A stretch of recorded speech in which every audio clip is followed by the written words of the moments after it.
Assalamualaikum warahmatullahi wabarakatuh. Hadir. Nah, baik, di sini saya akan konseling sedikit tentang pencegahan anemia.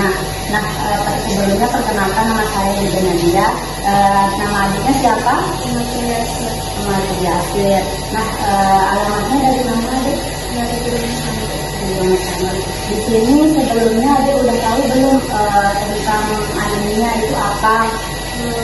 Baik, di sini saya menjelaskan tentang anemia itu dia penyebabnya kekurangan sel darah merah, yang dimana sel darah merah AD ini tidak berfungsi di dalam tubuh.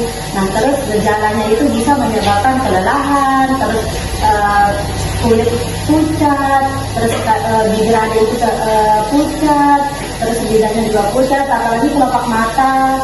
Nah, di sini saya menyarankan AD itu konsumsi daun kelor atau bayam merah. Terus kalau misalkan AD berbiskuit nih, bisa AD menggunakan daun kelor. Terus misalkan AD kalau mau buat puding juga bisa menggunakan bayam merah. Nah, di sini juga ada kandungannya dari daun kelor.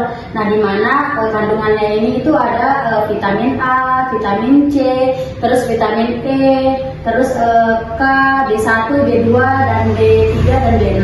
Nah, di sini juga dapat menjaga kesehatan terhadap tubuhnya adik. Nah, di sini juga ada efek sampingnya yang dimana aman untuk dikonsumsi sampai 6 gram sehari. Dia selama 3 minggu. Nah, di sini juga ada peringatannya. Peringatannya itu harus ekstra untuk daun kelor dapat menurunkan kadar gula darah gitu. Nah, di sini juga cara pembuatan biskuitnya itu dari daun kelor itu yang pertama itu campurkan tepung terigu dengan serbuk daun kelor, terus kemudian itu memasukkan tepung maizena. Nah, terus lalu kita memasukkan baking powder dan susu bubuk dengan perbandingannya. Terus di sini juga yang kedua itu ada campurkan dengan air secukupnya. Terus kita masukkan juga telur. Nah, yang ketiga itu dia diaduk menggunakan mixer sampai adonan kalis. Nah, yang keempat itu ada diamkan adonan selama 3 menit. Nah, terus yang kelima itu dia cetak adonan itu menjadi bentuk biskuit. Nah, keenam itu setelah siap ada itu masukkan ke dalam oven yang bersuhu 1500 Celcius sewaktu 25 menit. Nah, yang terakhir itu dinginkan biskuit yang sudah kalau sudah matang. Mungkin selanjutnya itu kalau ada mau buat puding itu dari bayam merah itu kandungannya juga ada, yang dimana bayam merah itu adalah sayuran bergizi tinggi, kaya akan vitamin, terus mineral dan zat besi, baik untuk penderita anemia. Terus di sini juga pengaruh terhadap anemia itu puding bayam merah ini selama 7 hari 45 gram atau per hari itu meningkatkan kadar hemoglobin adik. Nah, pada remaja putri anemia, nah sebelum intervensi itu seluruh responden 37 orang itu mengalami anemia. Terus namun setelah intervensi itu 19 responden itu 51,4%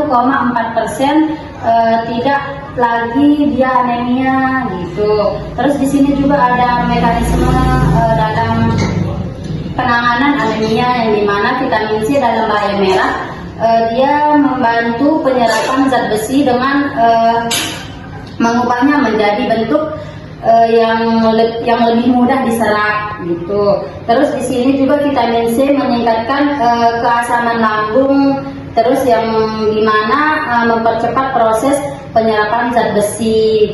Terus di sini juga sehingga efektif dia dalam pencegahan dan mengatasi pencegahan anemia. Terus ada efek sampingnya dari puding yang Adi mau buat itu, dimana efek sampingnya ini dia kandungan nitrat dan protein antitirpsin ini dapat mempengaruhi sistem saraf. Nah, di sini juga ada peringatannya, pemakaian lama dari bayam merah ini dia bisa memicu batu ginjal, terus bisa juga menurunkan gula darah terhadap tekanan darah gitu. Di sini kalau ada mau membuat puding itu, caranya itu bisa cuci bersih daun bayam merahnya dan hilangkan tangkainya. Terus yang kedua itu ada rebus daun nano dan bayam merahnya ini sebanyak 45 gram dalam air panas sebanyak 150 ml dan rendam selama 5 menit. Nah, yang ketiga itu ada haluskan bayam merahnya dengan blender. Terus yang keempat itu saring daun bayam merah ini yang telah di blender. Ada saring dia bayam merahnya biar dan ada tiriskan gitu. Nah, yang kelima itu rebus dengan agar-agar. Lalu yang keenam itu dia ada tambahkan gula sebanyak 2 gram. Nah, terus terakhirnya itu baru ada cetak di dalam cup dan didiamkan sampai dingin gitu. Nah, kalau sudah siap bisa disajikan. Apakah ada pertanyaan? Sudah. Apakah adik sudah mengerti? Sudah. Baik, terima kasih Nggih. Mungkin itu saja yang bisa saya jelaskan. Assalamualaikum warahmatullahi wabarakatuh. Waalaikumsalam warahmatullahi wabarakatuh.